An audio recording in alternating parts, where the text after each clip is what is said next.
Hello বন্ধুরা, আজকে রবিবারে দেখো আমি এই যে পটল আলু দিয়ে মাছের ঝোল করবো। এর জন্য এই যে কাতলা মাছের পেটি ভাজি, এই যে আজকে পটল আলু ঝিঙে দিয়ে ঝোল করব, বড় বড় পিস পিস। আর এই যে রয়েছে মাথা আর লেজা, এই যে এগুলো ভেজে আমি এবার তুলে নেব। আলু লম্বা লম্বা করে কাটা, পটলে লম্বা দিয়ে হালকা লাল লাল করে ভাজা হয়ে গেছে। আমি এবার সব পটল আলু ভাজাগুলো তুলে রাখবো। পেঁয়াজ বাটা,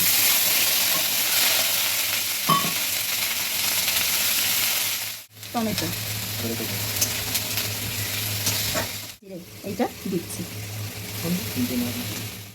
নুন দিচ্ছি, মতন হলুদ,